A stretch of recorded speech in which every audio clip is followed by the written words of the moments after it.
Title: The Shadow on Floor 5 Part 1. Eva's breath fogged up the glass as she peered through the window of the taxi, the bright lights of the city blurring into streaks of neon as they passed by. Moving to a new city always carried a mix of excitement and anxiety, but tonight, the latter seemed to dominate. The taxi pulled up to an old brick building, its facade scarred by time, nestled between two newer high-rises. 39 Redwood, ma'am, the driver announced, his voice jolting Eva from her reverie. She stepped out into the chill of the night, her suitcase in hand, looking up at what was to be her new home. The apartment building had a certain faded charm, its name, Elmwood Heights, barely visible on a rusted iron sign swinging above the entrance. Eva entered the dimly lit lobby, the air stale with the scent of old wood and mothballs. The landlord, Mr. Greger, was an odd, wiry man with a nervous twitch in his left eye. He greeted Eva with a toothy grin that didn't quite reach his eyes. "Welcome to Elmwood Heights, miss." "Eva." "Eva Langley," she replied, forcing a smile. "Ah, yes. Apartment 5B. It's one of our best," Mr. Greger exclaimed, his voice echoing slightly in the empty lobby. He handed her the keys, his cold fingers brushing against hers, sending an involuntary shiver down her spine. The elevator was an ancient contraption, its brass gates creaking ominously as Eva stepped inside. She pressed the button for the 5th floor, the gears groaning in protest as the lift shuddered upwards. The hallway of the 5th floor was dimly lit, the flickering lights casting long shadows that danced on the peeling wallpaper. Apartment 5B was at the far end of the corridor. As Eva unlocked the door and pushed it open, a musty smell greeted her. The apartment was furnished with pieces that looked as if they were from another era. Heavy, dark drapes covered the windows, and the faint glow of the streetlights outside barely illuminated the room. Tired from her journey, Eva decided to explore the rest of the apartment in the morning and collapsed onto the surprisingly comfortable bed. Her dreams that night were restless, filled with whispers and soft, skittering sounds that seemed to echo through the vast, empty halls of Elmwood Heights. She woke to the sound of something scratching at her door. Sitting up in bed, she listened intently. Silence. She chalked it up to her imagination, a side effect of the stress from her move. The next few days were a blur of unpacking and organizing. Eva met a few of her neighbors, all of whom seemed pleasant enough, though no one stayed in conversation for long. There was an unspoken tension in the air, a collective unease that no one dared to acknowledge. One evening, as Eva returned from a walk, she noticed the door to apartment 5A ajar. Curiosity piqued, she peered inside. The apartment was empty, the walls marked with strange, dark stains that looked disturbingly like dried blood. She jumped when she heard a voice behind her. "Curious about old 5A, are ya?" It was an elderly woman, her back bent, leaning heavily on a cane. Eva stepped back, startled. I was just, that's Mary's place." Or was. "Poor thing disappeared about a week ago. Just up and vanished. They say this floor's cursed, you know," the woman whispered, her eyes wide with fear. Eva's heart raced. "Disappeared?" The woman nodded, leaning in closer. "They never stay long in 5A. Bad things happen. You best be careful, girl. This building, it's old, has secrets. Dark ones." That night, Eva lay in bed, her mind racing. The scratching at her door returned, louder this time, more insistent. Fear gripped her as she crept towards the door, her hand trembling as she reached for the handle. She opened it a crack, and the hallway was empty. But the scratching continued, now seeming to come from within the walls. Over the next few days, Eva's unease grew. Objects in her apartment moved inexplicably.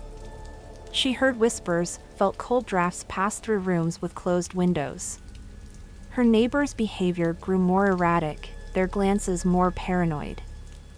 One night, driven by a desperate need for answers, Eva ventured down to the building's basement, a place Mr. Gregor had offhandedly mentioned but advised against visiting. The air was thick with dust, the only light coming from a flickering bulb at the end of the corridor. There, behind an old, rusted door, she found it, a room filled with old newspapers, articles about the Part 2, Elmwood Heights' dark past was laid bare in those faded newspapers, the headlines screaming of tragedy and horror that had occurred over the decades. Mysterious disappearances at Elmwood Heights, one headline declared. Another read, unsolved murders plague local apartment complex.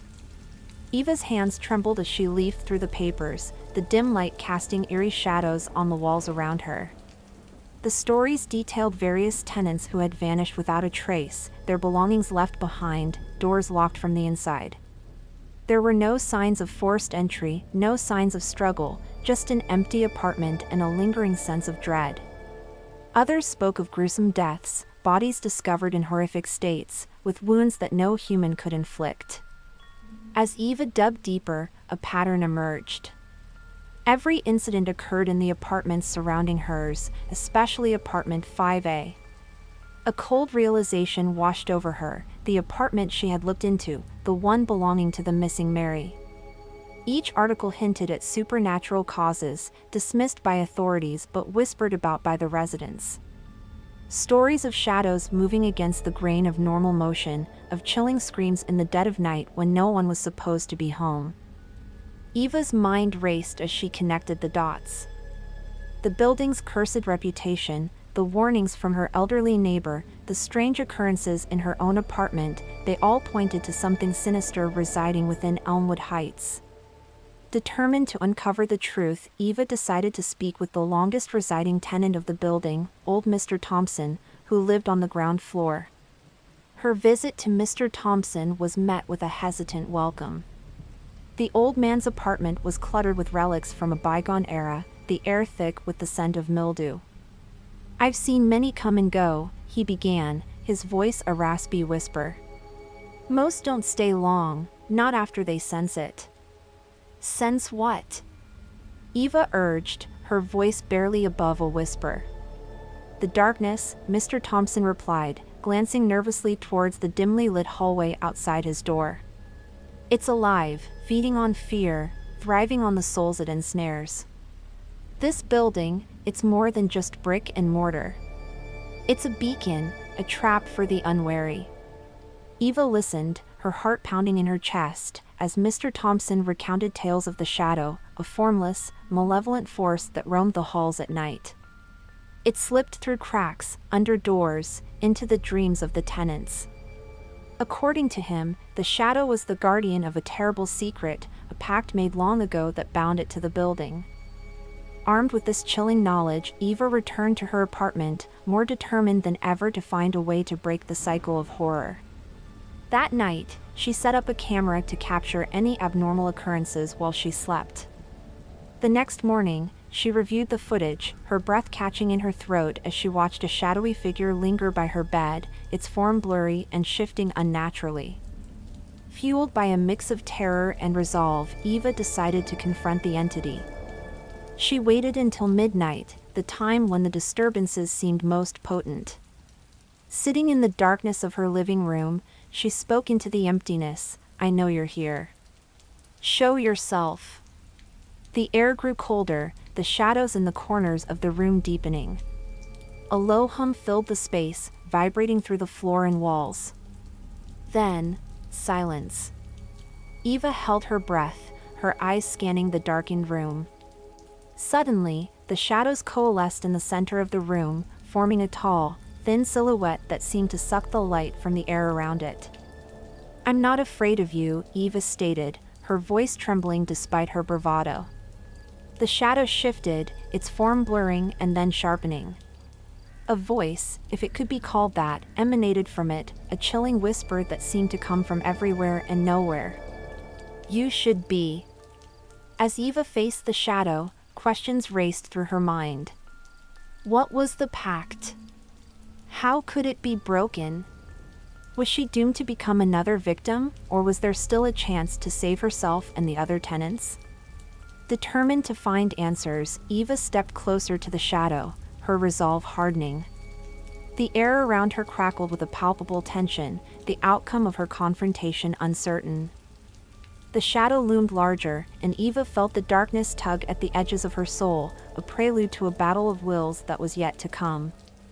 Part 3. In the suffocating silence of her apartment, Eva stared into the inky depths of the shadow that seemed to pulsate with a life of its own.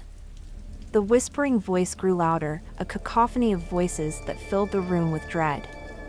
Many have tried to challenge the darkness, the voices hissed, an amalgam of sorrow and threat woven into their tone. All have become part of it. Eva's mind raced as she considered her next move.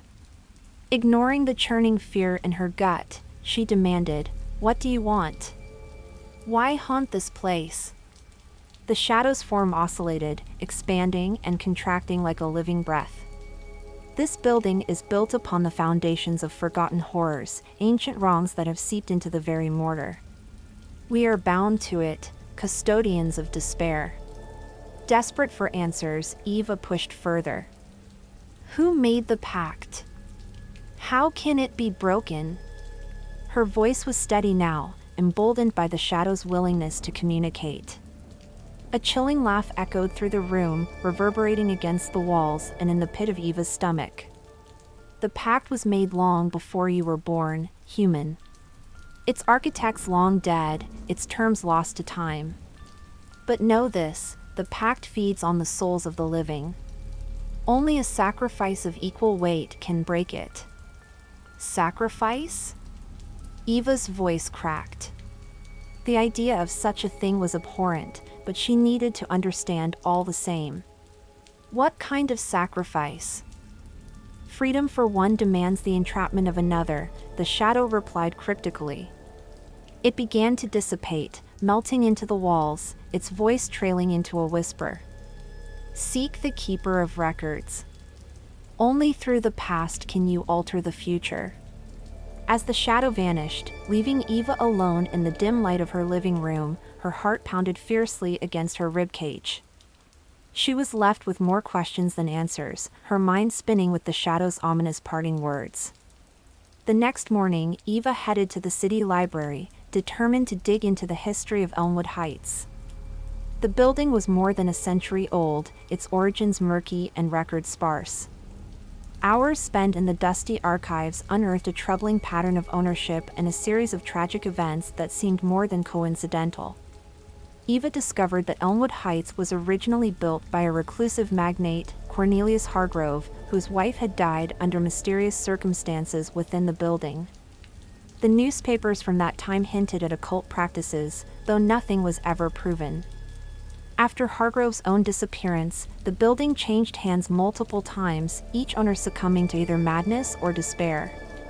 With this knowledge, Eva visited the local historical society to speak with an expert on the city's old buildings and their legends. Mr. Harrow, a thin man with spectacles perched precariously on his nose, listened intently to Eva's account. After a long moment of silence, he spoke. Elmwood Heights has always been a blight on this community. Superstition and rumor have clouded its history, but you're not the first to come asking about its shadows. Harrow suggested that Eva look into the Hargrove family archives, which were rumored to contain a private collection of Cornelius's journals and personal documents. Securing access to these would require legal maneuvering and luck, but it seemed the only way to uncover the truth of the pact and how to break it. As night fell, Eva felt the weight of her quest pressing down on her. The shadows in her apartment seemed to watch her, growing longer and more menacing as the hours passed. That night, the scratching at her door returned, louder, more desperate. When she opened it, nothing was there, just the empty, oppressive darkness of the hallway. But the darkness was not empty, it never was. Eyes, countless, hungry eyes, watched her from within the black, and a cold wind whispered threats and promises. As Eva stood there, staring into the void, she realized the gravity of her situation. This was not merely about surviving Elmwood Heights, it was about unearthing and breaking a curse that sought to devour her soul. Resolved but terrified, Eva prepared for what was to come. She knew that delving further into the building's cursed history might provoke the darkness, but the chance to end the cycle of horror was worth the risk. With each step forward, she felt the presence of the shadow growing stronger, its whispers a constant echo in her mind. Eva was no longer just fighting for her own life, but for all those ensnared by the building's malevolent legacy. As she readied herself for the confrontation that was surely coming, Eva understood that the path ahead would be fraught with danger. But she was determined to face whatever horrors lay waiting in the shadows of Elmwood Heights. The night grew deeper, the darkness more intense, and in the heart of that darkness, the battle for Eva's soul was just beginning. Part 4. Eva spent the following days immersed in the gritty process of obtaining the Hargrove family archives. Her efforts were met with bureaucratic red tape and skepticism, but her persistence paid off when she was granted access to a sealed section of the city archives. The dusty, forgotten room was filled with old leather-bound journals and cracked leather folios that creaked when opened. It was here, amid these relics, that Eva hoped to find the key to breaking the pact that cursed Elmwood Heights. As she pored over Cornelius Hargrove's journals, Eva discovered a man obsessed with the afterlife and the occult. Entries filled with cryptic symbols and diagrams spoke of his attempts to contact his deceased wife, leading him down a path of dark rituals and pacts with entities he barely understood. One entry, dated just a few weeks before his disappearance, caught Eva's attention. "I have brokered a deal that will ensure our reunion. The shadow will guard the threshold, but its hunger grows with each soul it devours." Eva shuddered, realizing that Cornelius had unwittingly unleashed the shadow in his grief-stricken quest. Further entries detailed a ritual, but the specifics were maddeningly vague, the crucial elements of the pact and its breaking smeared and illegible, as if purposefully obscured. Armed with this fragmented knowledge, Eva returned to Elmwood Heights with a heavy heart. The building seemed to loom larger, more foreboding than ever before. She knew the shadow awaited her, perhaps aware of her discoveries. That night, Eva's sleep was restless, plagued with nightmares of writhing shadows and whispered threats. She awoke to the sound of tapping at her window, a rhythmic, insistent sound that seemed out of place on the 5th floor of an old apartment building. With trepidation, she approached the window, her breath fogging the glass. There, on the other side, was a crow, its eyes unnaturally bright as it tapped the window with its beak. When Eva opened the window, the crow flew in, perching on the back of a chair and cocking its head, as if waiting for her to follow. Eva felt an inexplicable pull to trust the creature, and she followed it as it flew from her apartment and down the hallway. It led her to the basement, a place she had avoided since her last unsettling visit. The air grew colder as she descended, the darkness thickening around her, filled with the oppressive weight of unseen eyes. In the basement, the crow led her to a hidden alcove behind an old, rotting bookshelf. With effort, Eva moved the shelf to reveal a small door, its existence unknown to the current tenants and perhaps forgotten by time itself. The crow fluttered above her head as she opened the door, revealing a narrow staircase spiraling downward into darkness. With only the light from her phone to guide her, Eva descended. The staircase ended in a cavernous room that felt wholly separate from the world above. The air was thick with the scent of damp earth and old stone. In the center of the room stood a stone altar, surrounded by arcane symbols etched into the floor. It was here that Cornelius Hargrove had conducted his rituals. As Eva approached the altar, the air shifted, the temperature dropping until her breath became visible.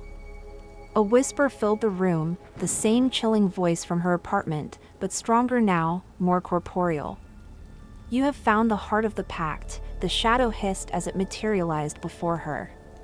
But knowledge alone cannot break what has been forged in desperation and darkness. Eva faced the shadow, her fear tempered by an urgent need to end the cycle of suffering. "Tell me what I must do," she demanded, her voice echoing off the stone walls. The shadow's form wavered, then expanded, enveloping the room in darkness. "The pact demands a sacrifice of equal value. A soul for a soul. Release one trapped by the pact, and you may take its place. Or find another to bear the burden." Eva's heart raced as she processed the shadow's grim proposal. Was she willing to sacrifice herself or another to save the souls bound to Elmwood Heights?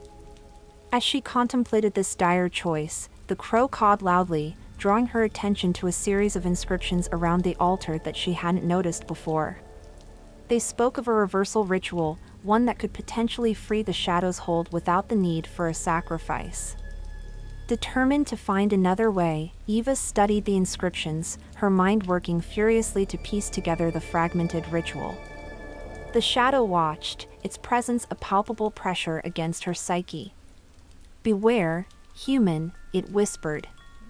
"Some doors, once opened, may never be closed." With each word of the ancient text that Eva deciphered, the air in the room grew heavier, the darkness thicker. She was close to a breakthrough, she could feel it. But as she chanted the first line of the ritual, the ground beneath her trembled, and the walls of the room seemed to groan in protest. Outside, the building stirred, a sense of awakening creeping through its aged bones. The tenants of Elmwood Heights, unaware of the forces at play beneath them, felt a sudden chill, a whisper of fear that caressed the edges of their minds. Eva continued, her voice steady despite the rising chaos around her. The shadow swirled violently, its form stretching towards the ceiling as if in agony or anger.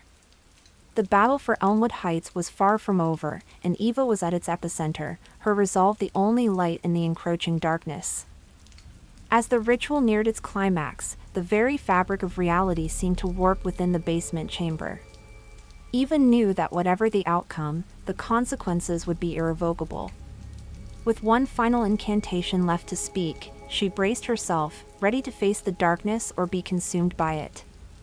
Part 5. The air was electric with unearthly energy as Eva pronounced the final words of the ritual. The symbols around the altar glowed faintly, casting eerie shadows on the stone walls. The shadow writhed in agony, its form becoming more turbulent, like a storm of pure darkness. Eva felt the pull of its despair and anger, a force so powerful it threatened to tear her spirit apart. "Stop! You know not what you unleash," the shadow roared, its voice a cacophony of pain and rage that vibrated through the very foundations of Elmwood Heights. But Eva, with a resolve forged in the countless hours of fear and determination, pushed through the darkness. "This ends tonight," she shouted back, her voice echoing with the power of the ancient words she had learned. The ground trembled more violently, small cracks appearing in the floor of the cavernous room. From these cracks, a soft, white light began to seep through, contrasting starkly with the oppressive darkness. The shadow, sensing its impending doom, lashed out, its tendrils of darkness sweeping towards Eva in a last desperate attempt to stop her. Eva dodged, feeling the air shift where the dark tendrils passed, the cold touch grazing her. She continued the incantation, her voice now barely a whisper as her strength waned.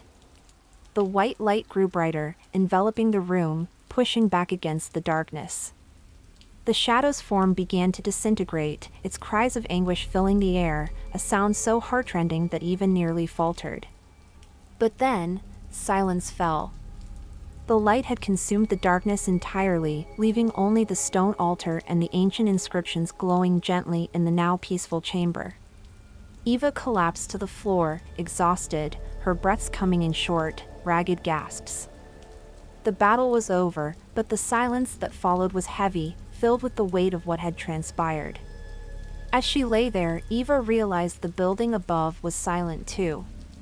The oppressive feeling that had haunted Elmwood Heights seemed to have lifted, the air lighter, as if a great burden had been removed. Slowly, she rose to her feet, her body sore but her spirit uplifted. She made her way back up the staircase, each step echoing in the now benign darkness. Emerging into the basement of the building, Eva found that the oppressive atmosphere was indeed gone. The air was fresh, as if the building itself had taken a deep cleansing breath. Tentatively, she ascended back to her apartment on the 5th floor. The hallway was just a hallway now, no lingering shadows or whispers. In the light of dawn, Eva stood by her apartment window, looking out over the city as the sun rose, painting the sky with hues of orange and pink. She felt a deep sense of peace, a stark contrast to the dread that had filled her nights since she moved in. It seemed that the curse of Elmwood Heights was broken, the building freed from the clutches of the dark pact that had bound it for so long.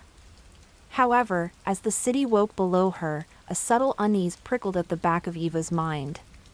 She pondered the shadow's final words and the true cost of the ritual. Had she truly freed the building, or had she simply opened the door to something new? This thought lingered as she observed the normalcy of the street below, people going about their morning unaware of the battle that had taken place just hours before. Eva decided to keep the events to herself, fearing that speaking them aloud would somehow reignite the dark forces she had fought so hard to quell. But as she turned away from the window, a small shadow darted across the floor of her apartment, disappearing before she could take a closer look. A chill ran down her spine, a reminder that some doors, once opened, might never be fully closed. She realized then that her fight might not be over after all. The darkness might return, perhaps in other forms, or perhaps it had never left, simply receded into the corners of Elmwood Heights, biding its time. With a newfound resolve, Eva knew she would be ready. She had faced the darkness once and survived. She could do it again. The building might always carry its shadows, but Eva would not let them define her new home. For now, the peace was hers to enjoy, but she would remain vigilant, always watching for the subtle signs that the battle between light and shadow was an eternal one. The sun climbed higher, casting light into her apartment, the shadows receding but never fully disappearing. Eva watched, her eyes wary but her heart steadfast, ready for whatever came next.